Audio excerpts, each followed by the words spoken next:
It's the final weekend at AT&T Field here in Chattanooga, Tennessee. What's up? I'm Greg Larner. This is Chatt It Up Sports. We are on location again at AT&T Field for the Lookouts' final weekend of home games here ever at this stadium before the new beautiful facility opens on the south side here in Chattanooga, Tennessee. We've got Core 4 football games to pick and to talk about. I'll tell you who we got with us next, right here on Chatt It Up Sports.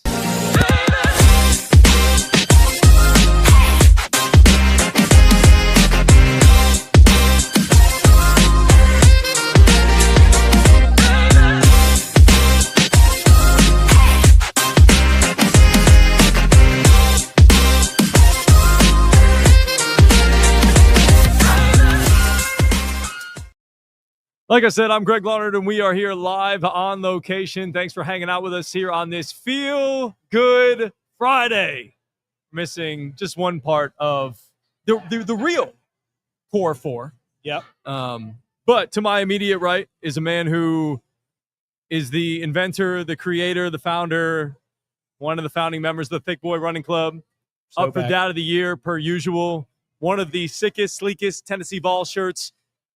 And he's a little bit conflicted this week because his alma mater is facing his all-time team in the Tennessee Volunteers, Mr. CG Train Chase Green. It's good to be back. It feels very weird. Me and Dan Kopf, the wonderful man that brought this to us today, we're talking about, like, this is nostalgia. We've spent all my life coming to baseball games here in this place.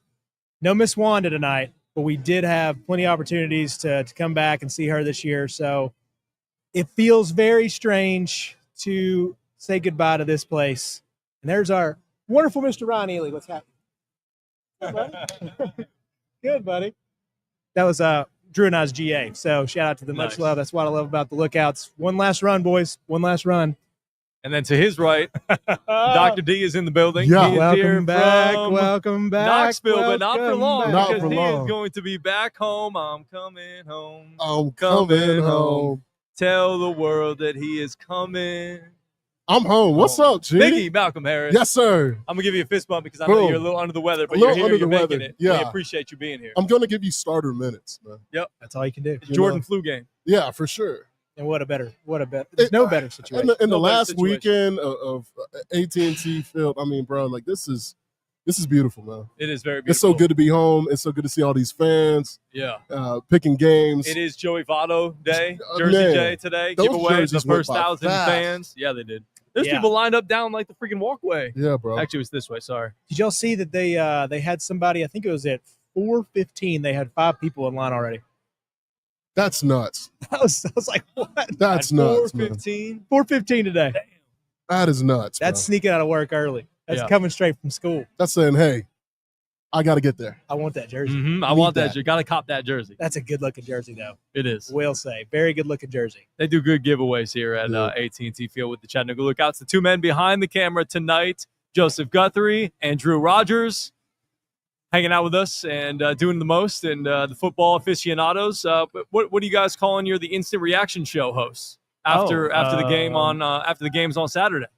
Right now, it's just Chatted Up Instant Reaction, but we will come up with something clever and witty. Why can't you do Chat It Up After Dark?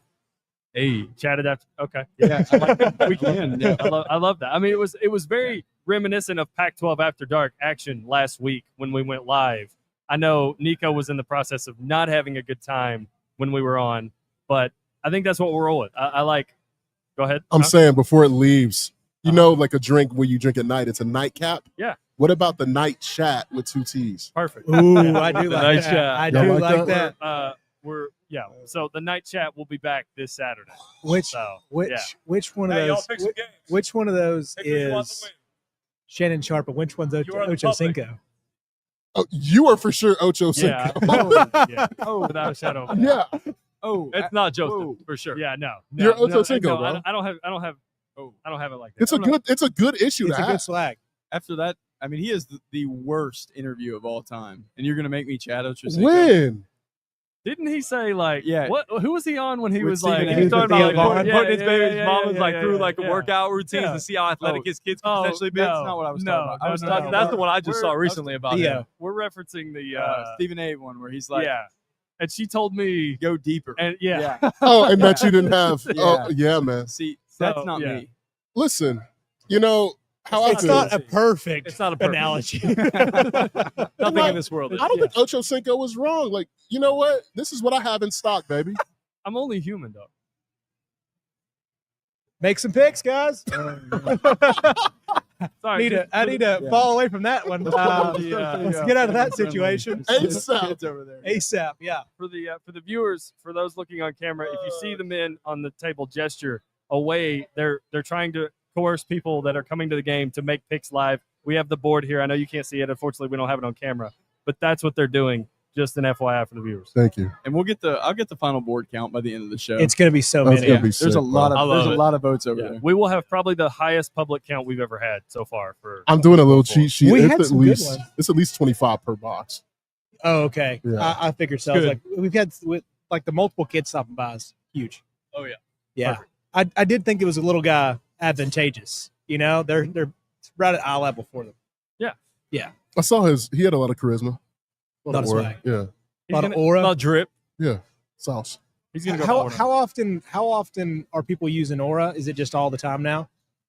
I would say it's on a regular Yeah, it's basis. a lot. Out of the college the game. big- I don't- The big thing is 6'7" right now. I know we don't talked. even What know. was the one? Oh, that we can you talked please about? explain? Yeah, we talked about op last time, right? Was Yeah, that the word? Op, yeah. Yeah, 6'7". It's this song. It's a rap song, and it's just kind of taken off. And you do. I'm gonna put my mic down for a second. Look in the camera. You do that, and it kind of takes off. I don't really know. Like it's like every second reel TikTok. Like I've It's out noticed that it's Yeah. out there. I don't know. I didn't know where that came from. yeah. All the kids do it. Maybe we need to integrate Drew's Gen Z corner Oh, into Hey, This there is we how- go. That would be helpful. Yeah. I don't hate it. That would be Gen Z very helpful. translator. yeah. Yeah. Like I'm like right I on the need that. bubble where it's acceptable for me to know that. And then like in a few years, if I know that, then they should probably put me down. But you do have a couple years left where you can kind of flirt right. on that line. Yeah. Yeah. Because It I don't happens know. quick, brother. yeah. Well, it's interesting, and as you guys both know, it's interesting being around college kids all the time because they introduce you to new lingo and things that you may not have known. And like we talked about last time, op. I don't know. But you keep relevant. You stay relevant one way or another. I heard another dad reference he's like this whole 6'7" thing. I did not know what he was talking about, so I'm glad Drew's Gen Z Corner is now an official part of the podcast. When I tell you, I just realized what this was right here, right now. I've never heard this in my life. I've been knowing what ops are, you know. I got ops. Yeah. That means fake. No. Op is fake. According to my softball girls, they said it's fake. Opposite. But there's Opposition. opposition. Op is in opposition to somebody against you, man. Can we do last week's recap? I don't know. What's op again? Actually, we have. That's what they just told me. They told me it was like we fake. came up with. I think it. If you're talking to a guy, Yeah. I think it means. It does mean opposition. So Malcolm, all that. But if you are talking to a girl who is, they probably are not too focused on the opposition. Yes, that makes sense. It would be Okay, fake. I okay. have a teenage sister. She says op all the time. Okay. I don't think she has any actual ops. So we're learning along the Okay. way that But she okay, wants to think that she does. Okay. Right. it could Yeah, be it could mean absolutely, two yeah. separate things. Yeah. It could mean two separate things. All right. We're the Gen Z corner. Yeah. Hey, what's up, guys? All the college kids rolling here. Yeah. Yeah. That's Former what players. we just Well, walk. we know a walk by lot. like- We know a lot of people here. Yeah. Drew, you got some juice, bro. What? You got some juice, man. Chilling that. Sorry. Not full on Ocho Cinco juice. no. I can't do a backflip. I'm sorry. You can always Always learn. wanted to. Always wanted to do it. You ever tried it on a trampoline? Oh, I could do it on trampoline. Y'all want to though. pick some games? I wouldn't dare try it with my back. No way. Not anymore. No, definitely not anymore. Not even when I was younger, I wouldn't do it. I got called out by my nephew a couple weeks ago about not doing one off the diving board. Yeah. I was like, I just ain't got it anymore, man. You just said, it's beyond me. It's way past me. It's way past me. This is why I love these shows. Everybody's like, "What is Yeah. this?" Yeah, everybody's like, happening oh, over this is here? cool. Yeah. And I will say, because cameras have gotten a little bit smaller, they don't exactly notice it at first. And then Right. they're like, oh, wait, I see Oh, those y'all over on there. camera? I'm actually Oh my on the gosh. camera. Wow. Yeah. Because they're not the big juiced up news cameras anymore. Yeah. They're not like 3.5 feet long by 2 Uh-huh. feet wide. Yeah. So They Yeah. don't have to be. Yeah. Cameras are a lot better nowadays. Exactly. They are more compact. More compact. All right, before we pick some college football games, I want everybody to kind of go around and talk about what this stadium and what this team has meant to you guys growing up or in your lifetime or any time in your time in Chattanooga? Dude, it does have this like big nostalgia of Chattanooga because it was like the first thing you came to downtown for, especially me growing up. You didn't come to downtown very often back in the day. No. The revitalization didn't happen until a little bit later in our lives, fellas. So if you came downtown, it was for one thing and one thing only. It was come right here. You're And going right to the game and you're going right home. And there used to be a couple restaurants down there. You might walk over there when you got in your teens, but that was it. That was it. You didn't stay down here very long. So it was one of those things like this was a good, cheap thrill, to come down here. Is whatever, $2 a game. It was great. It was fun. You could bring everybody down here. You had your one day downtown as a Dayton man that just come down here with, dad and the cousins. It was great. So those like little moments kind of Like feel a big deal to come here. big deal. Like those little moments like are never going to fade from these old memories. Like it's so awesome to have these little things. And now we're going to get to do it in one of the sickest parks in the country. In the country, bro. Yeah. I guess for me, man, like I mean, I didn't grow up here, but like I grew up here. You got grown up here. Yeah, grown up I got grown up here. I've Kinda, always sorta. yeah. I've been fond of Lookouts games, man. Like it's home. We've had a lot of great memories here, bro. I think we really kind of came into our own, and like it signified it with our first pitch. I think that means a lot. Obviously, like my professional life, you taught me how to throw a baseball. I did. Right here for this moment. Yeah. It's like that's a core memory I'll never forget. So Peacocking, dude. peacocking, stepping, high stepper, bro. Yeah, it's this ballpark means a lot, but it's also exciting about the future, right? And what's to come with Erlanger Park, and just like a revitalization of a city, man. It's gonna be awesome. So. It really is going to be awesome. Do you guys have any memories or anything that you want to share about AT&T Field and what the Lookouts mean to you guys behind the camera? This is, besides the Atlanta Braves, the highest level of baseball I've ever seen, and I've probably been to the Braves game like 2 or 3 times. This is probably the first place I ever watched baseball. Yeah. Actually, definitely. Maybe outside of like me watching other kids play while I'm waiting to play my game. This is a special ballpark. I believe my grandfather, first time I ever came here, brought me here, and I still have that signed baseball. It's in my house. It's in my house or my parents' house, displayed somewhere. And who knows what any of those guys who scribbled on that baseball that night, who knows where those guys are? But it meant a lot to me when I was like, Do you know who they were? No clue. Not a clue. I was like, that's the worst thing about getting autographs, especially when I'm a kid. Like I just moved, so like I'm looking through all these boxes and I'm seeing all these baseballs with all these signatures on them, and like more than half of them, I'm like, I don't even know who signed this ball. No. I wish I would have like wrote their name under it. Yeah, it's one of those things. Like those people that are super organized that put everything and label everything. You're like, Wish I was one of those people for this moment. Every time I do something like that, I'm like, I have no clue where this came I have from. no idea. The worst one's like when you get like I remember like my old birthdays. I'd be like, oh, thanks for this. And like, that wasn't for me. It's like, my bad. I didn't read this before I tore up that paper. Also, a cool thing about it was when you kind of realized how big of a deal as you get older, like learning the business side of it, how big of a deal like AA is. Like when you find these guys, like one of the cool moments was when Max Kepler was coming up. I had just moved back, and me and JJ came down here. We were watching the game, and Max Kepler was on here. One of our best friends was up in Minnesota watching Max Kepler's at bat because he was such a big prospect at the time. Yeah. That's cool. In Minnesota at the same time, we're like, wow, that's awesome. So it's like those little things, and it was kind of getting where that text coming around at the time. So you're seeing this live and live in color, and it was like, dude, this is the real deal because you're starting to learn how good prospects were rolling through. I think we were the Dodgers at that time. So, yeah, got to see some cool people. And then Ellie De La Cruz was like the biggest human being we've ever seen. Ooh, Yasiel Puig was here. Yeah. Clayton Kershaw, Chase Joey Burns. Votto.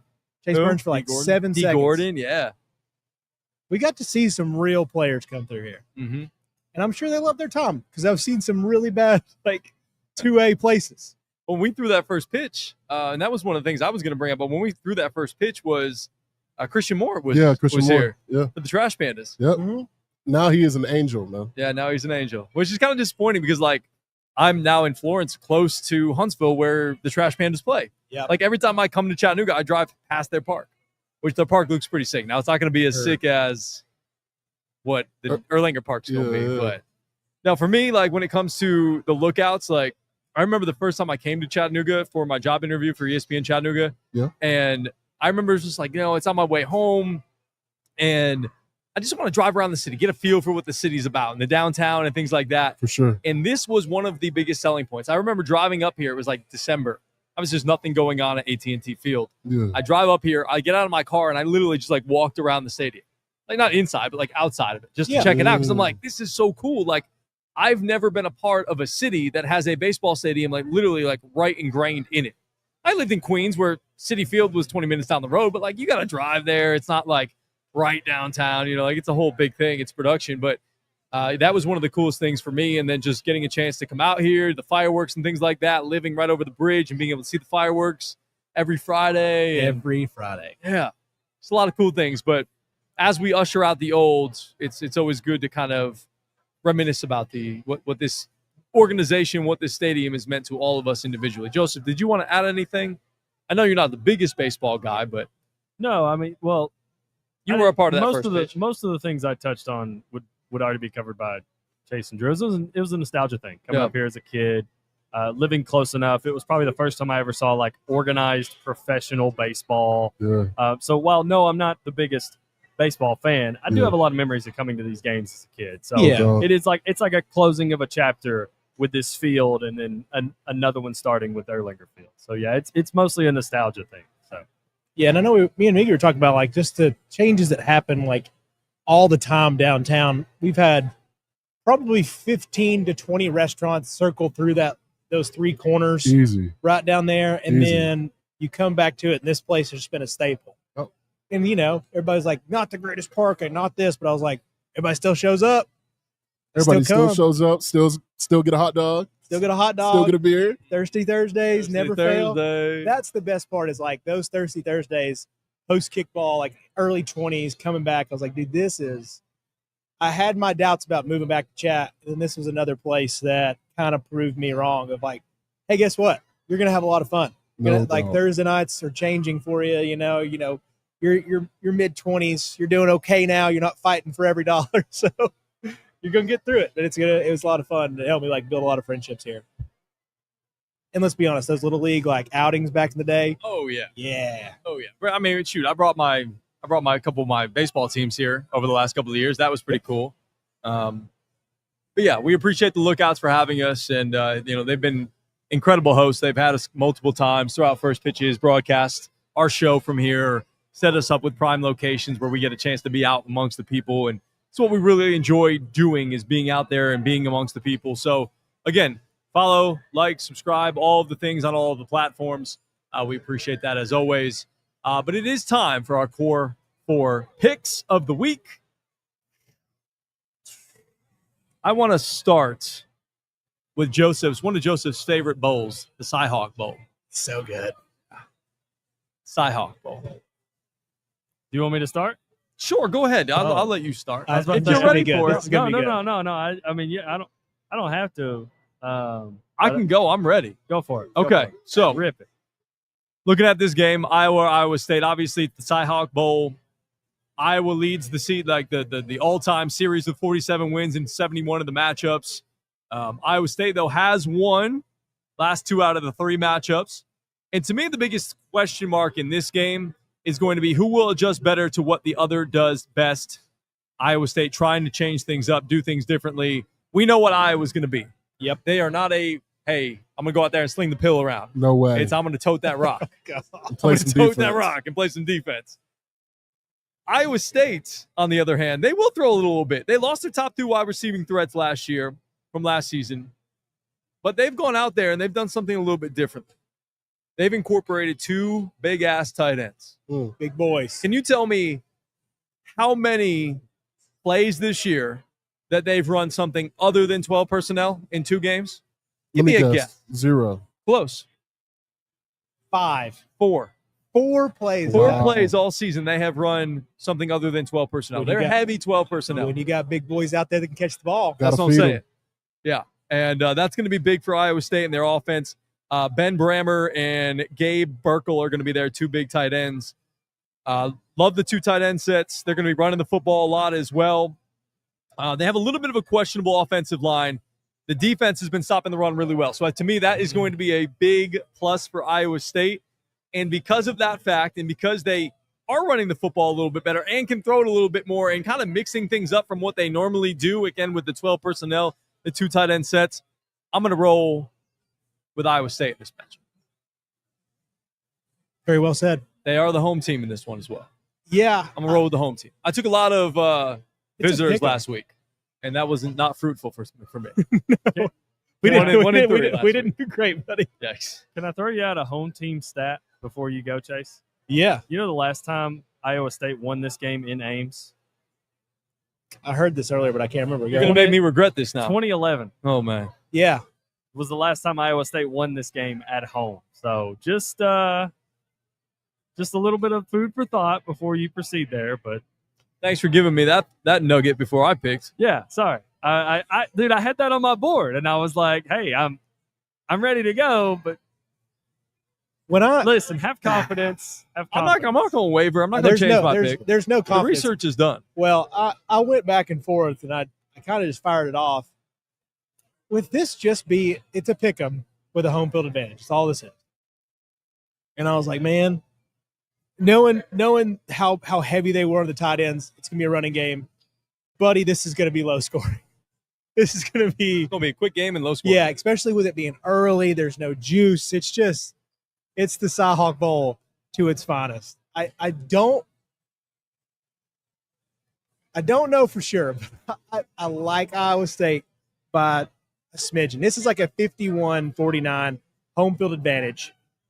I really liked what Rocco Beck did in the second half of the Kansas State game. His elusiveness. I was going to get after him a few times. I think they had kind of a 3-headed monster with the 2 running backs in that game. He made throws when he had to. I think the quarterback situation just a little bit better in Iowa State. Being at home. It's a lot better. Yeah, it's a lot better. And I don't know if I love Rocco Beck as much as people were giving him credit for after the Kansas State game. I was like, he had some good moments, don't get me wrong, but it was definitely a show of the second half. He played really well because I thought Avery Johnson was actually a better quarterback, but their defense is just terrible. I believe in Iowa State just a little bit more, but I think this is going to be a gross game. And so if I need a quarterback to make 2 throws, which is maybe all he really needs to make of good throws, at least it's Rocco Beck, and at least it's Matt Campbell. I think he's a pretty good coach. This is going to be ugly. This is going to be nasty. Iowa State loves this. I mean, I would not be surprised if this is 13-10.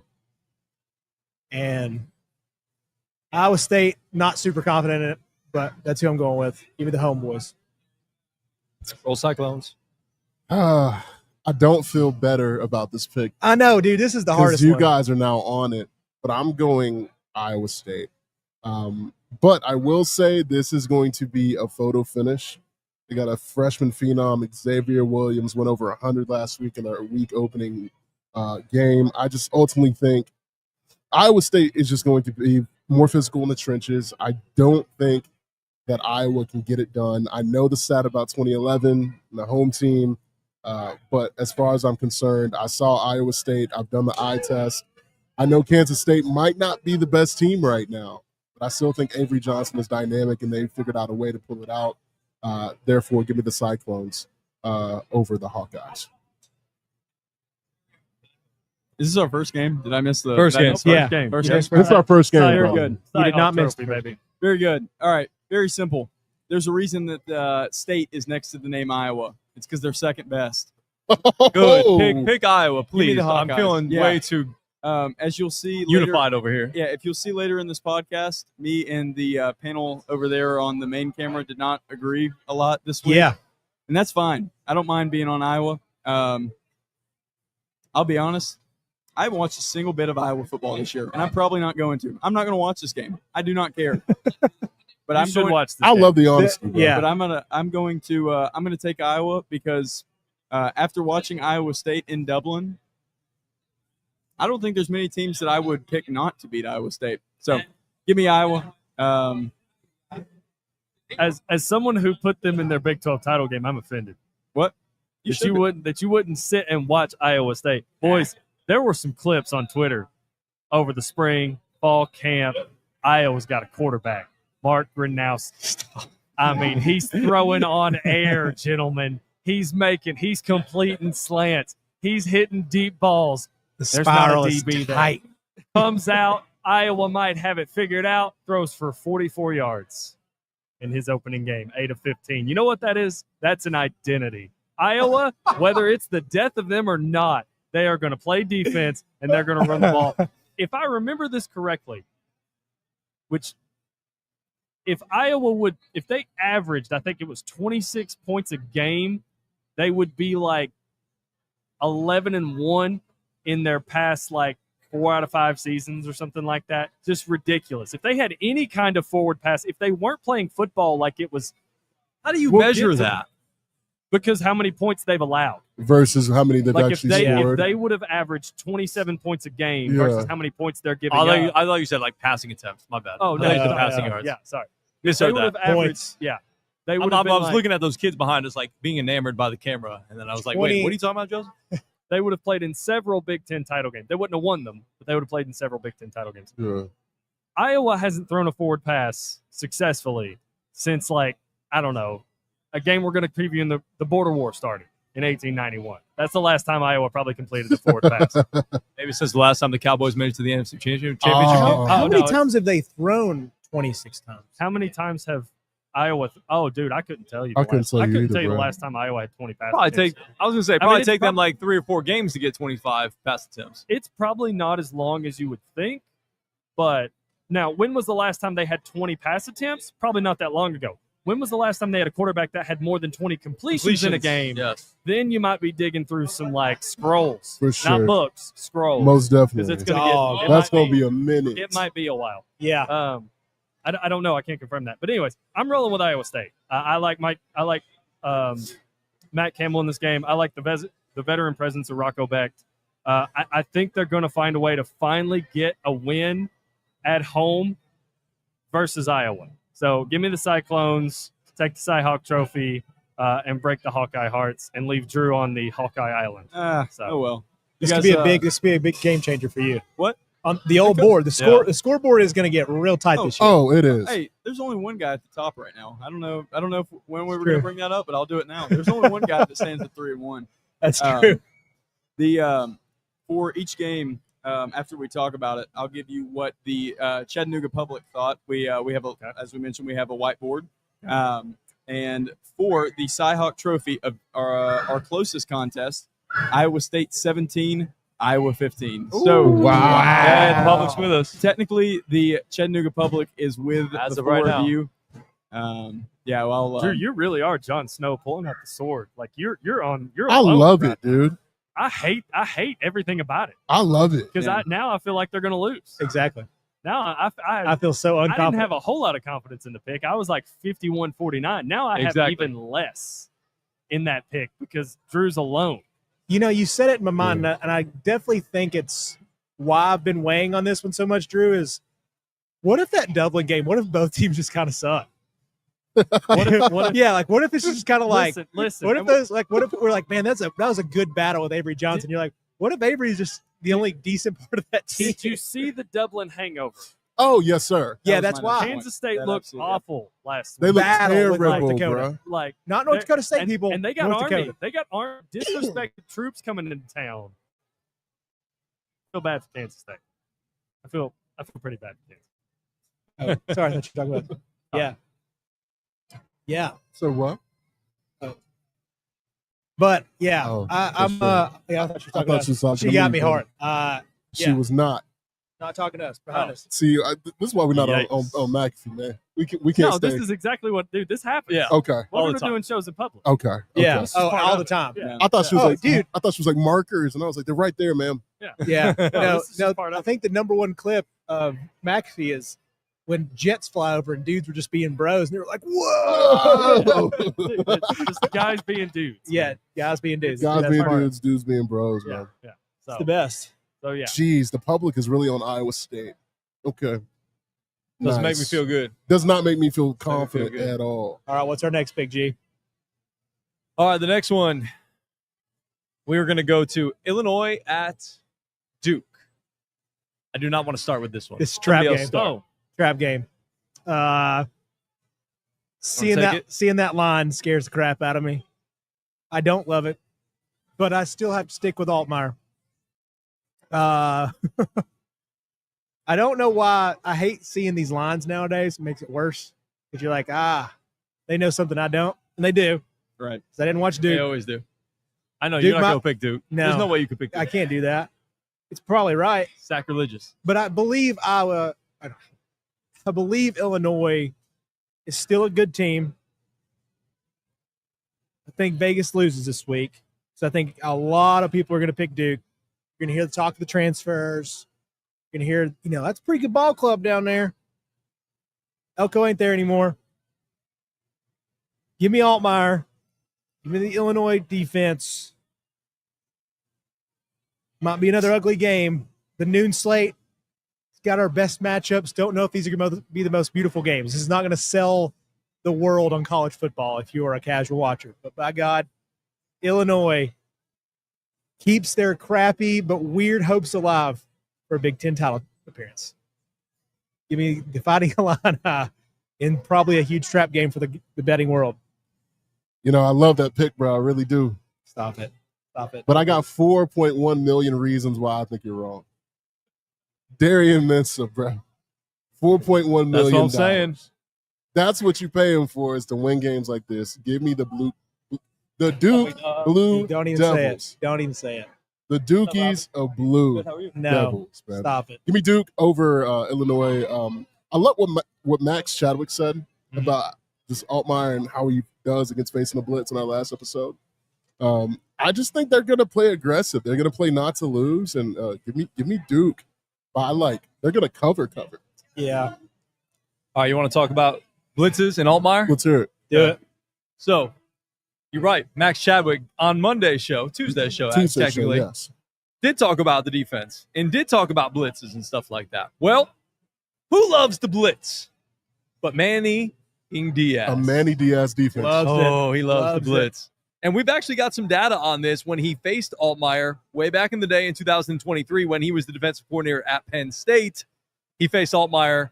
Altmaier that day had a 41 passing grade, 4 interceptions, and he blitzed the bleep out of him 63% of the time. Yeah, but there's no Abdul Carter.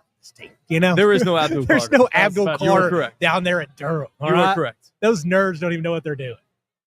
But I'm with you. Darian Mensah, new quarterback transfer from Tulane.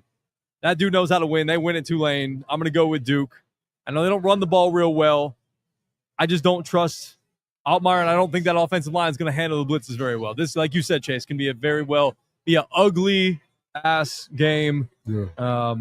Altmaier not good against the blitz. They need to have quick answers to the blitz. He struggled against good teams who can bring pressure. And Duke is going to be a good team, and they're going to bring pressure. And, this one, huge implications determining who might get a shot at an at-large bid in the playoffs.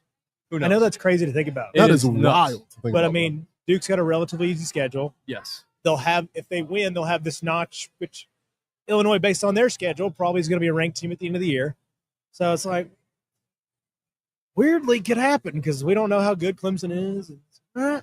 There's a path. There's a path for both these teams now. Can't believe I'd say that about Duke, but we are. Boys, what a treat this game is. I didn't think I'd ever see the day that Illinois and Duke would play each other in the regular season, that this wouldn't be in the Duke's Mayo Bowl.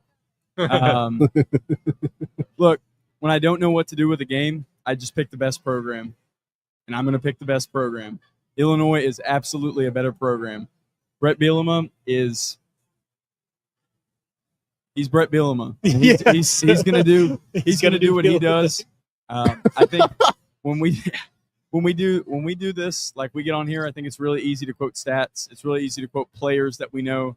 But at the end of the day, sometimes all college football comes down to is who do you have wearing the headset? And in this case, I would rather have Brett Bielema than Mr. Diaz. So give me Illinois. You're a dog, Drew. I respect it.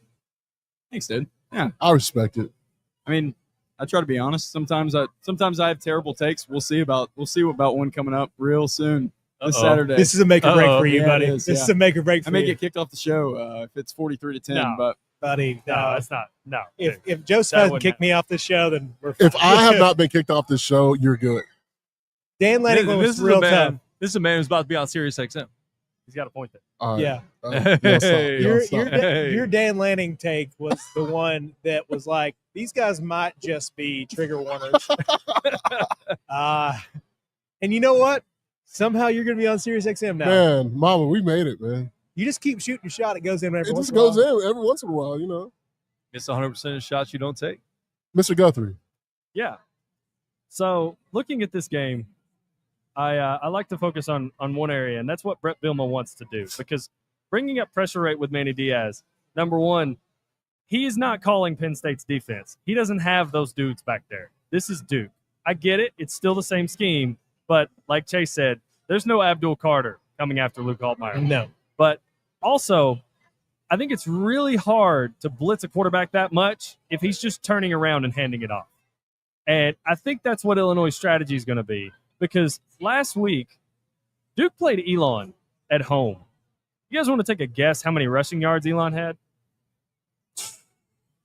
150. 163. Very good. Two of those came on explosive runs of 44 yards and 28 yards. Hey, it just means we got something to clean up. So if I'm looking at like what I think strategy is going to work, Yeah. I think Illinois is going to be able to run the ball here. So I don't think the game's going to have to be put in Luke Altmaier's hands. The problem is on the other side of the ball is a man that I think is very, very talented in Darian Mensah. And the problem with that is that I think the roster that he was on last year at Tulane might be better than the roster Sure that is. he's on now at Duke. Because Illinois is bringing back some corners that played last year. They were 78th in pass defense. So I think there's going to be shots that Darian Mensah can take. The problem is I don't think Brett's going to give him a whole lot of those. So Duke's going to have to take advantage, in my opinion, of every possession they get because the style of ball that Illinois wants to play. They're going to try to lean on this Duke D-line. They're going to try to hand it off, and they're just going to try to run it down their throat. No doubt. Because that's what Elon kind of did last week. No doubt. So I'm rolling with Illinois because I think they'll have a little bit better success doing that. But I'm not totally dismissing the fact that Darian Mensah could just go Superman mode and win this game for Duke. I'm picking Illinois, but it's like a 51-49 kind of thing. I'm very excited to watch Darian Mensah play this weekend, but I think what's around Luke Altmaier and that team as a whole is just slightly better than Duke. So give me Illinois. Give me Duke to cover. Illinois to win like 21-20. So That's kind of how, I feel that. that's where I'm at with this game. I don't have a strong – I don't think somebody's going to – unless Darian Mensah just has no help and he tries to force some balls and it ends up being like a turnover fest, I don't see a team really like pulling away and dominating this game. So I'm rolling with Illinois. you guys ready for the public? Yeah. You got y'all Let's hear it, your bro. thoughts out? Excuse me. The public has spoken, and they have chosen Brett Bielema and his ball club. Wow. Illinois 21-17, our most voted on game, actually. Okay. This is a lot closer than I thought. I can Me see that. too. Well, get ready because our next few games are not. Oh, they're not Not close. as close. Okay, Not I've, close. I've not looked Yeah. in a long time, so Yeah. I don't know. Yeah. All right. Okay. Surprising. All right, Miggy, you and I are on an island on that one. Huh? I'm ready for it, man. Come on, I bring it brought my on. sunscreen, dog. Bring it on. Duke, All right, Duke Island, the Durham Island. The Durham Island. next game. Let's go Kansas at Mizzou. Border war. Border War. This is a rivalry that has not been renewed since Mizzou joined the SEC back in 2012. Miggy, you want to kick us off, or do you want to kick it over to Joseph to kick us off? I mean, I'll kick us off. I mean, Come on. I truly, when I was looking at this game, the one guy that stuck out, obviously, Jalen Daniels, right? He is, first two games has been electric. He is an enigma. When the ball is in his hands, I think he can score every single time. The problem is, can he stay healthy to get through this game with a physical SEC defense that is going to have a smile on him from the time he steps on the field? That's the ultimate question. And then also, I was looking last week. I actually saw Mizzou play, albeit it was a FCS opponent. Bo Pribula, right? It's a transfer from Penn State, or did that? Penn Yeah. State. Okay, Yep, from Penn State. from Penn State. That number 9 looked different on him, fellas. He was wiggling, moving, shaking, and baking. And yes, I know it was subpar competition. Yeah, but But he stuck out like a sore thumb. So for me, I am going to go with a tested SEC team and a program that Eli has built year over year. Give me Mizzou by 7. Power nerd. Drink. I do not feel good about that pick, bro. table. I mean, we've talked about it. I don't think there's a game on the slate that we have that anybody's just like pounding their fist. This team's going to win. Here's why, guaranteed. And I think a lot of that has to do with the fact that the games we're picking, the teams that they played last week, a lot of these teams were just FCS, lower FBS teams. Yeah. Sure, You don't dude. really know what you're getting. Like, one thing I do like about this game on the Kansas side is that Kansas does have 2 games under their belt because they did play a week 0 game versus UNLV. They looked Yeah. really good. The problem is that's a UNLV team that's kind of being pieced together by Dan Mullen with a lot of transfers. So You don't think Alex Orji's good enough now? well, he's not starting, so I think that kind Clearly of tells not. you when That he's was when he's clearly losing it not. out to Alex, when he's losing it out to Calandri, I can't remember his first name, who I think at one point Cover 3 said had like the worst whoopsie daisy rate, which is just like throwing it down the field. I don't know how well that speaks for how good you are at quarterback if that's who you're having to trust. For sure. So Have you guys ever? If you've never seen that, there's a couple of videos out there in the ether of him back at Virginia. It's really sad. it's wild at times because the fluctuation in his ability is just like this Yeah. guy could be a guy, Yeah. and then you're like, how are you playing D1 football? You like, nah, bro. Like Yeah. there's No times where Calandria does that, and so If you've seen, so think a good way to think about it is think about if Will Levis was making those terrible throws just way downfield. That's what Calandra did back in Virginia. God. it It was was very like it much was very a, sad. somebody's down there. No, son, nobody's down there. You just chucked it. Yeah, the whole like take a sack Yeah. or don't take a sack motto that somebody told this guy, he took it way too far to heart. Yeah. Way too far. Yeah. Yeah. But anyways, to get back to Kansas, I do like on the Kansas end that they have an extra game on their belt, but I like the additions that Missouri made on defense. I didn't want him to leave, but they did get Damon Wilson. He had 2 sacks in their opening game. I think quarterback run here is going to be really, really pivotal for both teams. But if I have to lean one way, I lean into Missouri's ability to catch Jalen Daniels more than Kansas's defense with what they lost from last year. Yeah. So I'm going to roll with Missouri in this game. I like their defense to make some big plays. I don't know how much pressure they'll put on Bo Perbula to kind of win this game, but I do think they will run him a fair amount. My favorite thing about this game is the over, 50.5. I think this game's going to be played in the 30s. So I'm rolling with Missouri. I could see Kansas covering, but picking a unit I like better. I like Kansas's defense I like Missouri's defense versus the Kansas offense. Good deal. So that's where my head's at. Is Roll this the with game you Missouri. are looking forward to the most? Yeah. No. No. Oh, No. yes. Yeah, for me. Definitely. Okay. The next one I'm looking forward to the most. Greg, you want to go? You want me to grab it? You go for it. All right. Can I take the F word? Oh, take it. Oh, yeah. You it's know yours. Fuck Missouri. Kansas is going to win this game. I've never seen an easier gambling win than Kansas plus 6.5. Jalen Daniels so far this season has played 2 games, and he has thrown 9 total incomplete passes. Jalen Daniels is a special talent, but I've seen this Kansas team before because last year I watched them and it was just like, how are you guys 4-8? How are you guys 3-9? Like, this doesn't make any sense. Like, you guys are better than this. Best 3-9 team in the nation. Best And 3 some- and touch. I mean, sometimes you're supposed to be a little bit better, and it just takes that extra year to click. I think this is Kansas's click year. They are. They played Fresno State that first week. They did. And, Kansas did. They played Kansas, Fresno State. Yeah. At I, home in their new stadium. Their yeah. brand new Yeah. stadium. I watched that game. Jalen Daniels was pretty much better than everybody he even looked at that day. I think he's that good. My worry with Kansas is that I think Missouri's roster as a whole is more talented, and I think that is going to play a factor. But I don't see a way Kansas doesn't cover 6.5 in this game, and for that reason, I'm going to take the Jayhawks.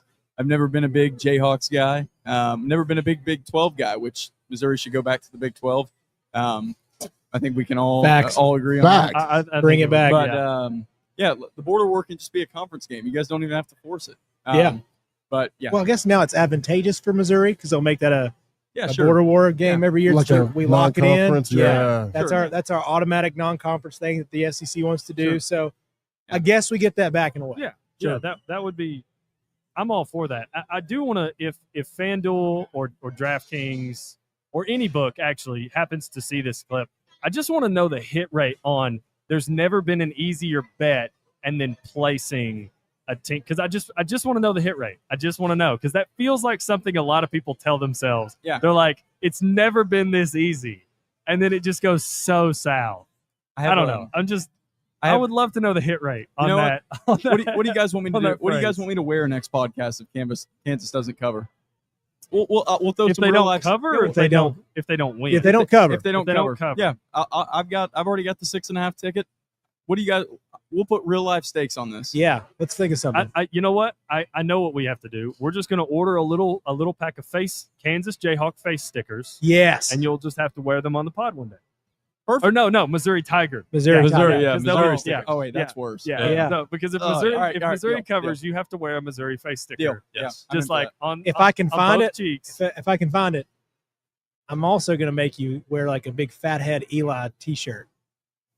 Oh, Eli Drinkless, yeah. The Alpha Nerd. Alpha nerd, I baby. love that. I can't stand Buddy. I hate him, bro. Thanks, I man. Yeah, that my sentiments exactly. All right, that's a good punishment. There we go. Because if I lose the bet, then I deserve that. Yeah. Greg, Yes, what you you got, bud? Let's get that away from you real quick. All right, for me, look, I hear what y'all are saying about Jalen Daniels. Dude's been really good so far this year, but in his career, he's proven to kind of be a little bit of a roller coaster, kind of up and down, back and forth. Look, Kansas wants to run the ball. They run the ball 52% of the time. They need to lean on the run game and not allow Jalen Daniels to play hero ball. If he doesn't play hero ball, they may have a chance at winning this game, but I'm a little worried about the defense for Kansas, because what Bo Perbula does really well is hit intermediate throws, and Kansas defense on intermediate throws, not very good, 29 coverage grade. So for me, I'm going to roll with Mizzou. I'm going to roll with the SEC. Their defense, great coverage grade, albeit against Central Arkansas last week. They need to contain Daniels. I know that. I could see this game being very high scoring and kind of back and forth. And I don't feel great about either way, but I feel better about an SEC team, especially at home. Yes, Yeah, at they home. are at home. No, Missouri's yes. at home. Yeah. Yeah. Which is the worst stadium in the SEC. You guys, I heard Como was pretty sick, bro. Mississippi State kind of sucks, dude. they get the cowbell. No, Vanderbilt. The cowbell Oh, thing. yeah, you're right. I'm Vanderbilt sorry. sucks, I bro. forgot about my own team. Oh, Yeah, Vandy's pretty bad. Speaking I of- forgot about my own team. Is crazy, dog. So one of my best friends now works for Vanderbilt, and he goes, "Buddy, we're not even close to done. The renovations just aren't there yet. Dang. They're so far behind." Yeah. It's just been taking I get forever. it. I know it's going to look great, but Eventually, eventually, But at it's what not there yet. cost, you know? Yeah. I think Missouri is 13-1. Their last 14 games at home. they're 9-0 in their last Yeah, 9. 9. Nine. Like, yeah. Yeah. They're not in their last. No. yeah. Sorry, No, you're good. You're good. Right. I do Math that. is hard. brain Oh. does brain things. This thing doesn't. Well- it doesn't always click. Bro, we've taken some hits to the noggin in the day, and they have shown up. Yeah. Have Yeah. You've had concussions? Oh yeah, Yeah. Just a couple. Yeah. Only two. Only I've never had a concussion. only two. Oh, it dude, doesn't it feel rocked. great. It's very It's weird. not a fun time. Well, yeah, no. For the Yeah. brief time you don't know where you're at, you're like, you don't know what's going on. Who am I? Obviously. It's just Where like am I? black. Yeah. What am I? Yeah. But, I remember the only time I've ever gotten one, the guy hit me so hard that my tooth went all the way through out of my gum. Got an elbow to the face. And I still tried to convince my team that I can play. That's how bad, that's how concussed I What a was. warrior. I was like, I can still do it. I can still play. And they're like, dude, you have It's no fine. idea where you're at. You are messed up. I had to go to the hospital. So Oh man. yeah, 9 stitches. Yeah, we'll tell that. I'll tell that story later on. That's a good one. Story time. Yeah. I'm looking forward to hearing that. You want the public? Yes. Oh, I've not got like real quick. Chase didn't pick. Yeah, I've not picked that's yet. right. I know we got so many people. It's all right. Yeah. I don't know that I'm going to flip my pick from our group text. I'm also going Missouri.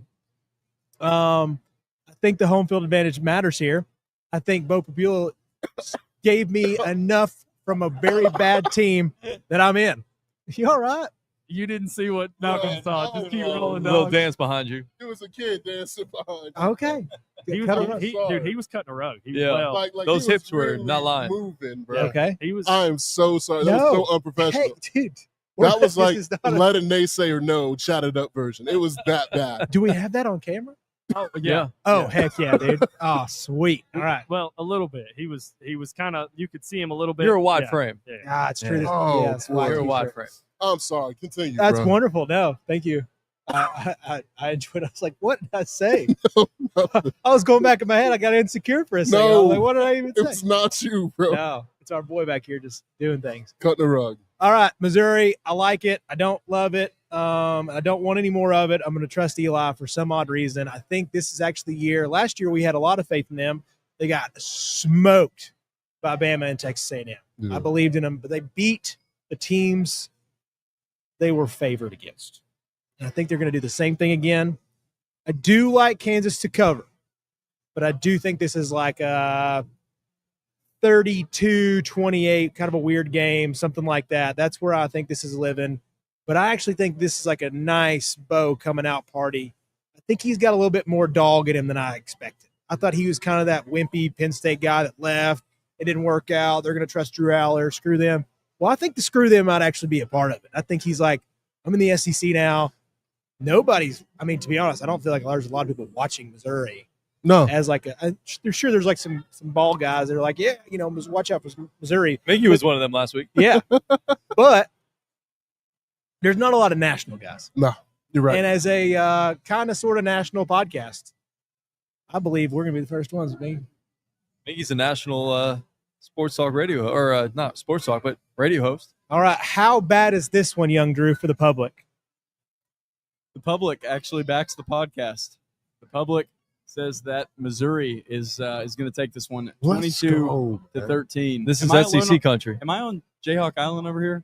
You are. Yeah, bro. I think you're on what? Jayhawk Island and Iowa, Hawkeye Island. Hawkeye You're Island. really just you're on the Wow. birds this week, aren't Well, you? look, it may not go my way this week, but it worked in week one, so we're gonna have Hey, to trust it. Keep rolling. We're going to have a huge deficit Yeah. if you Oh, crush yeah. this Yeah. week. Yeah. You got to take risks, brother. Yeah. But you should. Last year, I was thinking about it today.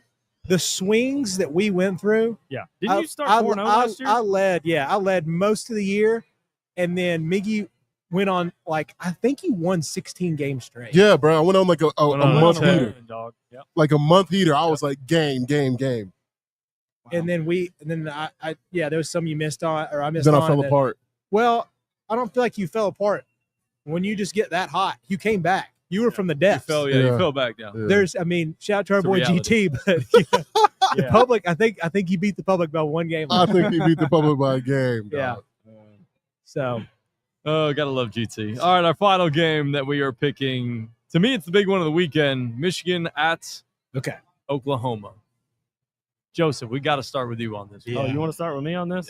Yeah. We're kind of going this way, so I Yeah, figured might we'll as start well. with you. All right, gentlemen, I'm ready. Burn it down. This is a massive, massive game, but only on one side. Brent Venables needs this. Michigan can they feel better about losing this than Oklahoma does because you saw Bryce Underwood last week. He looked really good. He was supposed to look really good. They played New Mexico, but you're banking on 26-27 for Bryce Underwood. Those are your money years. So if you're Oklahoma, the pressure's on your end for Brent Venables. After the disaster that was last year, you bring in a new OC, you bring his quarterback with him. You got to get it right on the offensive side of the ball. You are also now calling the defense if you're Brent Venables. And no, you don't have some of those vintage Clemson defenses. But do you guys know what his record is against freshman starting quarterbacks What's up? as a DC? 21-5. Hmm. So It's not bad. Looking Do you at know? that- Do you know any? I'm trying to think real Off fast. the top of my head, No. I'm trying to remember some of those ACC quarterbacks. But I feel like there was a good run. yeah. I don't feel like this was a bad Lamar class. Jackson was probably one of those. Yep. So, Mitch. but some of those other ACC quarterbacks, Mitch Trubisky's probably one of those. But I don't know the names of them off the top of my head. Yeah, and whatever you think about Mitch Trubisky, College Mitch was Mitch very good. Trubisky's that guy, and I will stand 10 toes down. Mitch, North Sam Carolina Howell, Mitch. Sam Howell. Yeah, he's had some good ones. I'm just North thinking Carolina Yeah, quarterback, trying to pretty think good. Just trying to think of. we could score, couldn't stop anybody. I think he missed Sam Hartman. He missed Sam Hartman at Wake before he went to Notre Dame. Touchdown. Everybody misses Sam Jesus. He didn't make it. Anyways, Jameis Winston, was he one of them? Guarantee it. yeah, he would have coached against Jameis. Yeah. But I don't know How if long he was Venables coached there? Jameis. From 11 to Yeah. gosh, like He was there a long time. he was there for a while. Yeah, because he was one of roughly those 10 guys. years. Yeah, he was one of those So- guys that are like eventually he's going to get a job. Eventually he's gonna I'll get look that up exactly real when he quick. was there, but I think it was roughly 10 years. Anyways, that aside, I like what I think Brent's going to be able to do to confuse this young quarterback because while Bryce has looked really good in one game, he's played 60 minutes of college football. Yep. And he's on the road at Oklahoma in a hostile environment against a pretty good Oklahoma defense. So I think Brent's going to be able to mix looks, confuse Bryce a little bit. And I also worry a little bit like what we talked about when we previewed all of these freshman starting quarterbacks. Who's there around Bryce? Like I saw Justice Haynes last week. He kind of looked like vintage Justice Haynes, what we expected him to look like coming out of high school. He looks a little bit more comfortable, a little bit better than he did at Bama. So I feel good about the run game with Justice Haynes in tandem with Bryce Underwood.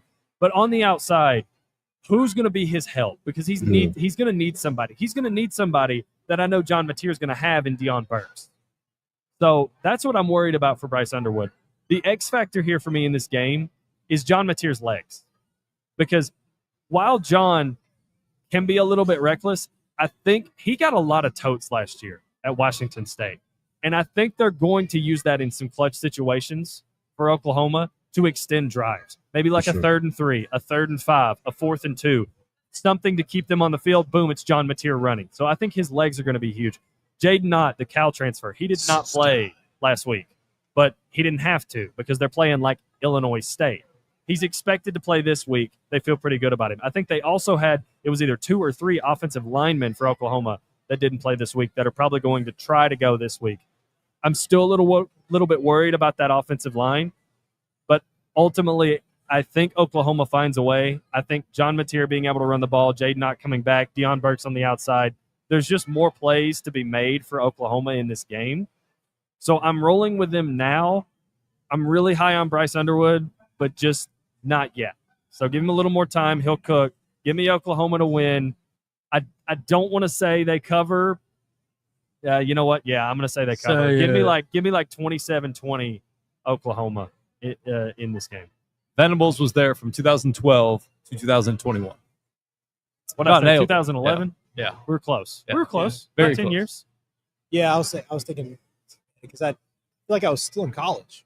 Yeah. So that's why I was like, yeah. Yep. Well, when they were, I mean, that 15 to 19 was really when Clemson was like a different level of a program. So like that's when they had Deshaun Watson and they had Christian Wilkins and that run of defensive linemen. They had Trevor Lawrence and guys like that. So like the defense, the caliber of defense that Brent was calling with was vastly different than what he's calling with on Saturday. But it's still a pretty solid. It's getting there. It Yeah. actually is getting there compared to if Oklahoma would have just had last year's Oklahoma defense, they probably would have won a national championship with Baker Mayfield. So Yeah. that's what's crazy. And if they wouldn't have had to pull guys out of the stands to play receiver, because it got real deep in that receiver room. It did get crazy out So- there, bro. They were so bad. Bad. Joseph? Let me tell you. Well, man, Joseph pretty much took every point I had. I'm So good. How are you? I'm not going to belabor. I'm not going to make anybody wait on this one. I've got Oklahoma. Bryce Underwood looks to be the real deal. I think he's going to be very good. I think Michigan moving forward is going to be back on powerhouse status. Losing Harbaugh, it just takes a few years to recover from that. But this, as Joseph indicated, this is a out-of-conference game that Brett Venables absolutely has to have. This is kind of a make-or-break season for him, or we maybe start we may be talking about buyout potential coming with him. And I think if you want to give yourself a little cushion, to which this SEC kind of looks like it's going to be just who knows. Like, we may have a ton of teams from 7-5 to 9-3. You want to give yourself a little bit of cushion. You win a game like this. Michigan, as much as they are respected, and I think they will be back to respected status, held in high esteem, they're still allowed this year as another gap year in my mind. Next year you circle it and you start saying, all right, we got to pull games like this out. But it's desperation time for Venables and the boys. Oklahoma is a very underrated atmosphere because they've been down as of late. I think it's really going to mess with a first-year signal caller in Bryce Underwood. So give me Oklahoma, and give me Oklahoma to cover. I've got that one as well. I don't feel as good about that one as Kansas, but I think the Illinois State score kind of threw some of the money off. It did. And It the money, definitely did. yeah, the money's coming home to my wallet with Oklahoma. Oklahoma is desperate at this point, as you guys have all been talking about. Brett Venables needs a win. The thing that I'm most intrigued by this game is there's going to be two incredible defensive play callers calling the game in this one versus two very talented young quarterbacks. We have talked a lot about Brett Venables. Wink Martindale on the other side for Michigan is also going to be a very, very interesting defensive coordinator in the way he'll game plan against John Mateer. I also want to see what he's going to do. Will he play coverage or will he blitz against John Mateer? Mateer, obviously, you talked about Bo Bueller being wiggly. John Mateer can run that football. Wiggly. He can run that football. Wiggly. And as Joseph said, he looked the part. Did Bryce Underwood in that game last week against New Mexico. But as you guys were talking about, Oklahoma just seems to need this game more in the way that you disrupt a younger quarterback. Yeah. Blitz the bleep out of him. Brett Venables loves to do that. He blitzes at a top 15 rate since he's been at Oklahoma in Power 4 games. He's going to try to make him as uncomfortable as he can possibly make him. Most definitely. It's at Oklahoma. They need this game more. John Mateer will play really well. As Joseph said, Jay Nott is going to come back at running back. They'll be able to establish the run a little bit better. And then as Drew said, Michigan feels like they're a year away. Just maybe a year away. So I'm going to roll with Oklahoma. I'm going to roll with the Sooners in this game. Well, keep the wagon train going. Boomer Sooner, baby. I actually think this will not be that close. I think defenses will play pretty well, but who the hell's Bryce throwing to? Really? To me, it's just like, sure, they'll be fine against lower-level teams, but I really think Oklahoma has a nice game. I will say I think the Michigan defense will be good enough. They'll get after him because that offensive line, this is weird to like think about it, as good as the offensive lines have been for Oklahoma for like the last, I don't know, feels like 25 years. Now we're on like this weird downtrend because of injury and whatnot. But now, if we get some healthy, I think it's going to cause issues early. But I think John Mateer is by far the best quarterback in this game. I think he's going to have his start to make the noise in the Heisman train. I think we're going to have, this is going to be the first one. He's the premier game day, all that stuff. Here goes John Mateer. Everybody's going to say, he's a lot bigger than everybody thinks he is because you're here in like Washington State. He's slim, he's small. But John Mateer makes his Heisman campaign this week, boys. Here we go. Not so fast, my friend. Bring it back. Come on. I'm going to take the 6'4", 230-pound freshman phenom from Detroit, Michigan, Bryce Underwood, to lead his team into victory in Norman against the Oklahoma Sooners. That would be a high feat.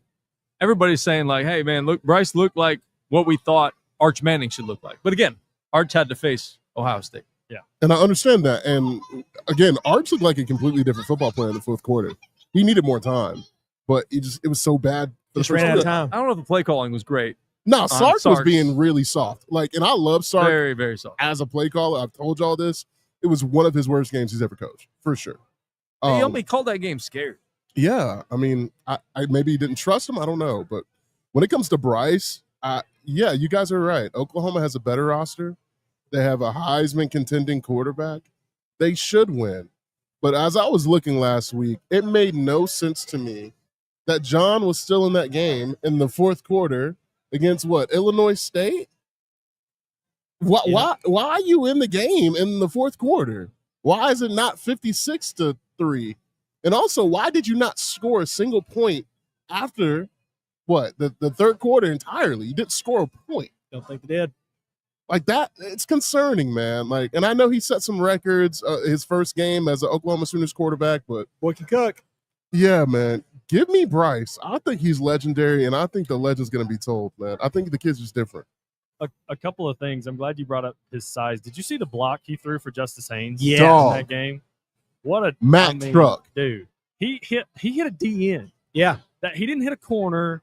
He didn't hit a safety. And sought it out. He hit a DN. He was looking for contact. Yeah. And didn't look small when he hit him. No. So, my God. Also, there is a little bit of, like last year, Tennessee, Oklahoma, Sharon Moore played at Oklahoma. Yeah. So there's a little bit of that aspect to this game. But something that I'm glad you picked Michigan, Biggie, because it gives me this avenue. If they do go in there and win this game and Bryce balls, Michigan is very much looking like a 9-3, 10-2, potentially 11-1 playoff team.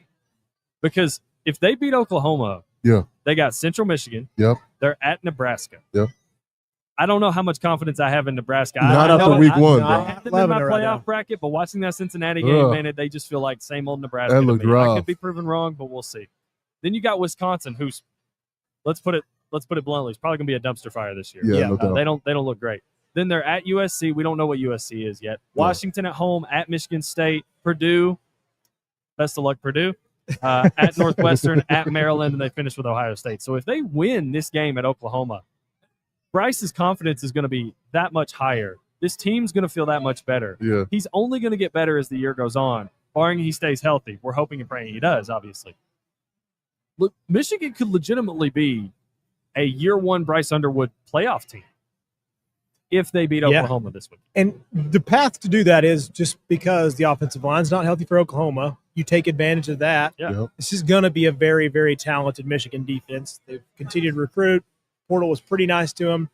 But I really think that if you take advantage of that early, if this line's not that healthy, if Ott's not that healthy, that really weighs on you, man, because you're going to have Ott this weekend turn into kind of a monster because he's going to get hit a lot. Yeah, and if you're late in the fourth quarter having to take down Bryce Underwood on design quarterback runs, that's a big dude. And mix that in with Justice Haynes, who looks like a restored version of himself. I know, again, it was just New Mexico.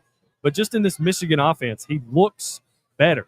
He looks like what I thought he would be at Alabama. Healthy. So if you're having to hit him and Bryce in the fourth quarter in a late game that's a bit of a slugfest, you're going to have some people on defense that are opting out of that. They're like, not coach. I don't want to do that. I'm straight on that. We'll see. We'll see what happens. A lot of those like side try to arm tackle. Yeah, like, that's going to suck late in that game. Yeah, it's not going to be fun hitting them late in that game. So, but it should be a good game either way. We're going to see two studs, whether that's future number one overall pick or maybe both of them. I don't know what this year winds up being from Mateer, but 6'1", 224, 6'4", probably 250 by now. So what? I think he's 230. Yeah, 230. Dude, that Michigan eating though is good. You know, they probably just. What do they eat out there? No, I'm just saying. Michigan. I'm sure they're putting that boy in a lab. Oh yeah. Yeah, there's nothing but clean proteins, especially with his $12 million he got. That boy straight out of Detroit. Got to invest. Yeah, that boy's living in a penthouse in Detroit now. I heard they had to kick him out of the facility because he stayed there until 2 a.m. just throwing footballs.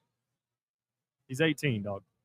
Ain't many 18s. Rubber ain't and many magic. 18s. No, ain't no many. That attitude. That Ain't no block many said, I think McShay was like, there's a lot of things that happen in football that you don't realize that happen in football that make the biggest difference.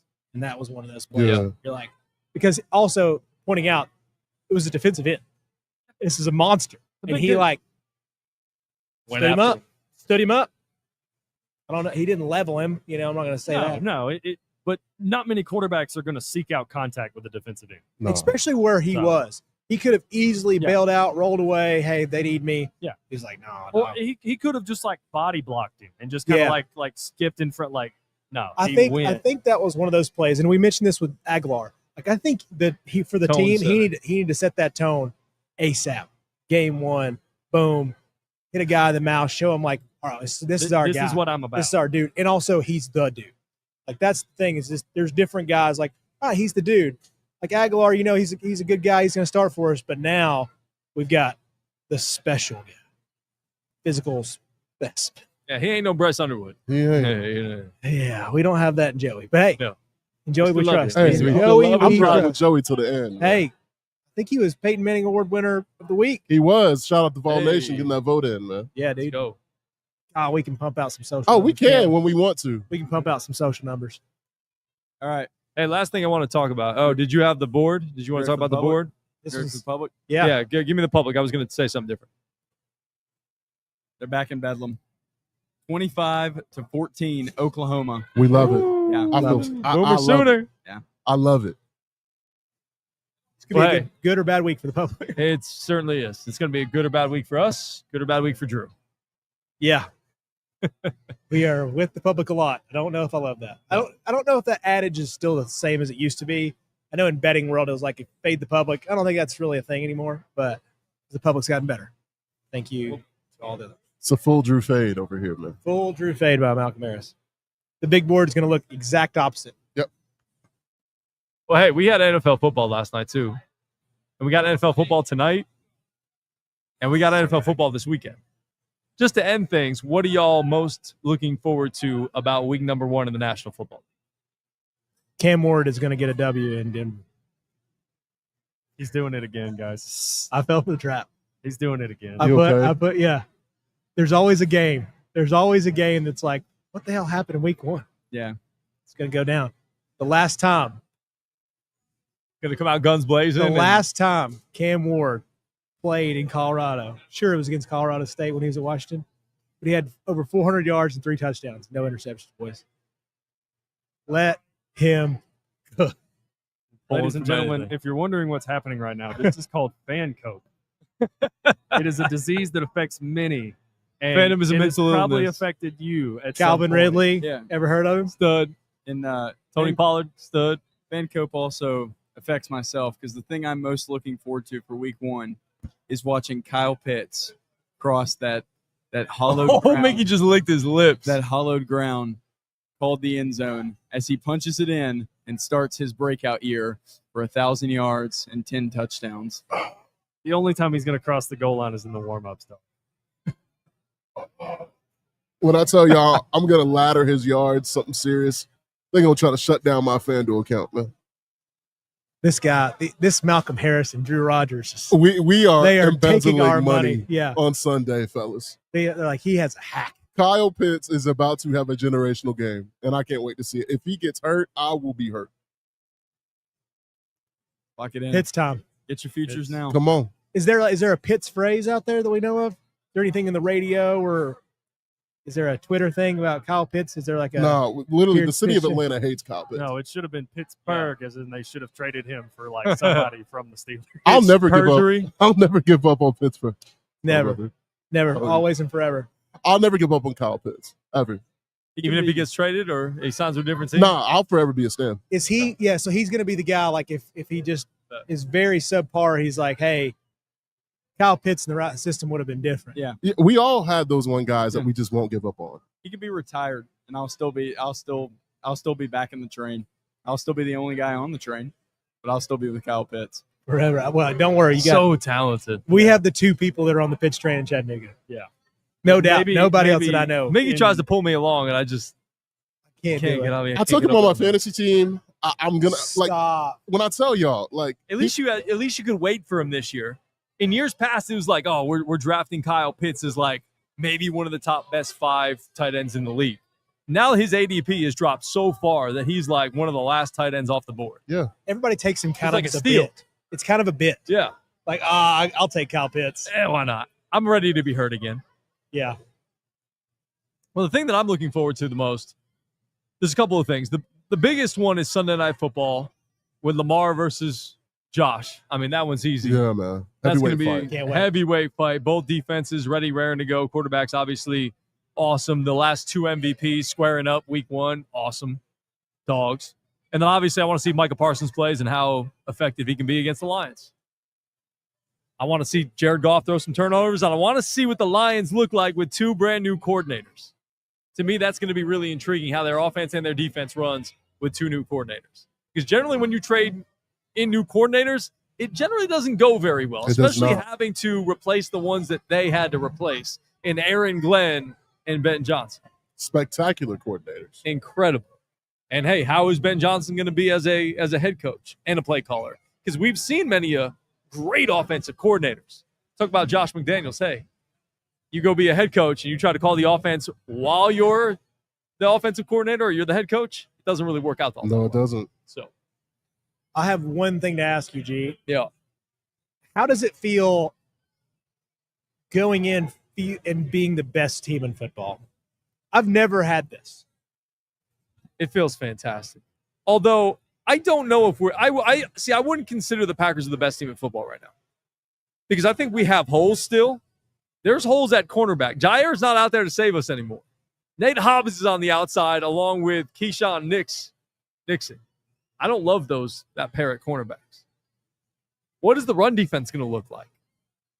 Micah Parsons, not great at stopping the run. He's not a great run defender, bro. He can get after the pass, and we just had to trade Kenny Clark to acquire him, which, again, I made that trade 15 times out of 10. Yep. Facts. And I also don't know what Matthew Golden's going to be. I want to believe that he's going to be an alpha dog wide receiver number 1, but there are question marks. I think he will be. And then we may have the reincarnation of Fred Warner at middle linebacker with Edgerrin Cooper. So I want to see that play out in year 2. To me, there's a lot of ifs to call the Packers the best team of football. I wouldn't personally call them the best team of football right now. I think everybody's putting that on the train. Like, there's a lot of people in this world that are like, yep, Packers probably got it. The easy thing to do. It is. But it was like there's one big playmaker that needed to happen on the defensive side of the football, and you got it. You got maybe the biggest playmaker. But like, bro, dude, if you could pay anybody at the defensive end position, Michael was the man you're paying. I don't think Micah's better than Myles Garrett, bro. I think he is for the long term. He's in his prime right now. Not saying Myles is not incredible. Myles might still be better than him. Yeah. But I think the upside where Micah is at 26 for sure could be better in the long run than where Myles is. Yes. Myles might be better right now still. Yeah, his contract ends where Garrett's beginning right now. Yes. So very valid point, boys. Yeah. Very valid point. That's the only thing. And I don't know if you guys saw Micah Parsons, or not Micah Parsons, but Myles Garrett intimidated the crap out of the Cleveland media. He took his shirt off beginning of the little press conference he had the other day. Big, scary, giant man. Don't understand how a man that can be that big has zero body fat. I will never understand. It's hard. I mean, we have to eat differently. Physics don't work. We have to, Yeah. I don't get it. You look like you were eating good today, though. I saw your Instagram. Yeah. There's just, there's different physiques. There's Malcolm Harris physiques, and there's the rest of us. You could be Myles Garrett, essentially. I could be. They would never know the difference. Never know the difference until you watch these guys play basketball. Oh yeah, I cannot hoop, man. No, you cannot. I can't. We've seen that. We love you though. I love you guys. Now you can at least throw a baseball. I can throw a baseball. You can. I can throw a nice spiral. Yeah. I can shoot a basketball. Bingo. But I can't play basketball. Yep. All right. What are you looking forward to most? In terms of the NFL week 1. NFL week 1. Oh yeah, man. I mean, you kind of took mine already, Drew. No, you're good. No, you're good. Never for the Falcons love.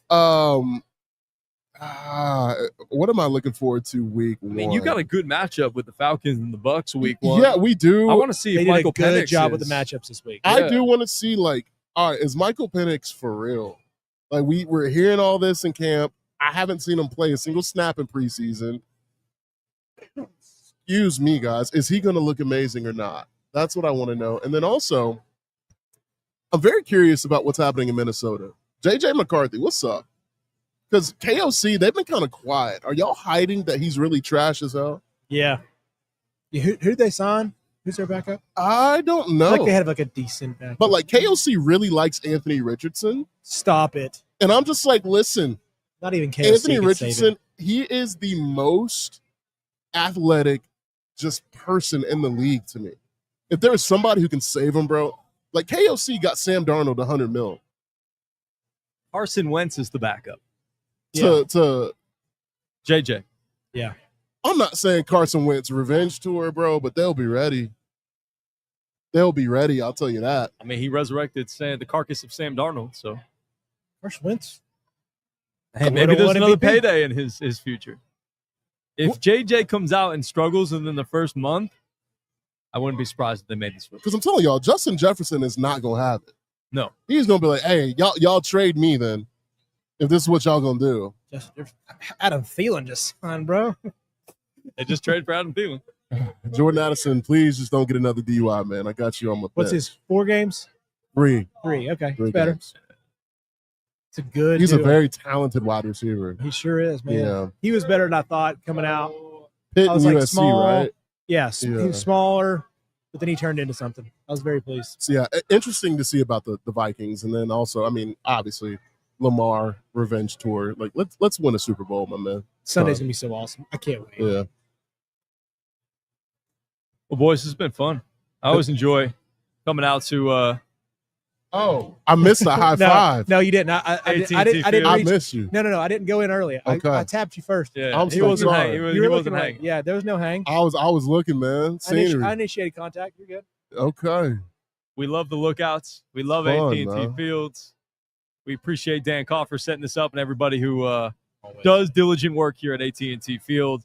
And we look forward to seeing what Erlanger Park's going to look like over there on the south side. Absolutely, man. It's gonna be amazing, man. Follow us all over social media at Chatt It Up Sports, wherever you get your podcasts as well. For Drew Rogers, Joseph Guthrie behind the scenes, we thank them for pushing the buttons and contributing to the show. As always, Miggy Malcolm Harris, my dog, and Chase Green, CG. I am Greg Leonard. We love you, and there's absolutely nothing you can do about it. Have a great rest of your weekend. Go Lookouts.